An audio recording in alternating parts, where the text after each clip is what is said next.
2018 की अमेंडमेंट में ईडी को और ताकत भी दे दी गई थी। इन चीजों को अरविंद केजरीवाल ने खुद भी एक्सप्लेन किया था अपनी अरेस्ट से पहले। ईडी के केसेस में जमानत क्यों नहीं मिल रही लोगों को? अब ये पूरा कानून इन्होंने ईडी में पलट दिया। अब इसमें हो गया you are guilty till proved innocent. इस कानून में इन्होंने ये लिखा है कि आपके ऊपर आरोप लगेगा, आपके ऊपर एफआईआर होगी, झूठा सच्चा जो मर्जी आरोप लगा दें, आपको गिरफ्तार कर लिया जाएगा और आपको बेल तब तक नहीं मिलेगी जब तक आपका मुकदमा पूरा नहीं हो जाता और आप इनोसेंट प्रूव नहीं हो जाते। लेकिन बात सिर्फ इतनी सिंपल नहीं है दोस्तों। अरविंद केजरीवाल के इस अरेस्ट के पीछे एक इलेक्टोरल बॉन्ड घोटाले का भी कनेक्शन है। कोर्ट में जो हियरिंग हुई उसके अनुसार अरविंद केजरीवाल को 4 लोगों की स्टेटमेंट्स के बल पर अरेस्ट किया ईडी ने। उनमें से एक इंसान है शरद चंद्र रेड्डी, जो कि ऑरोबिंदो फार्मा कंपनी के हेड हैं।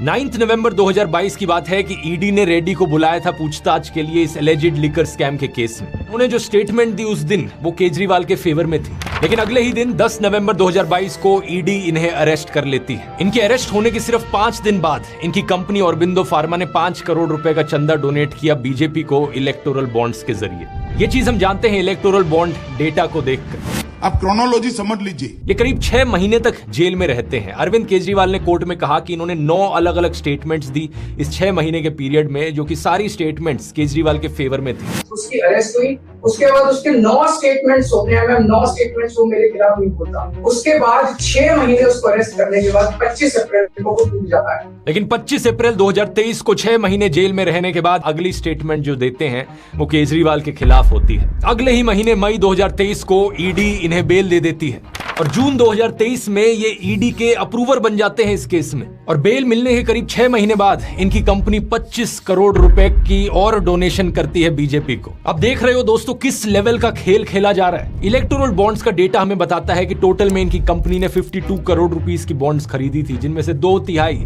करीब 34 करोड़ रुपीस बीजेपी के पास गई, 15 करोड़ बीआरएस के पास और 2.5 करोड़ टीडीपी के पास। यही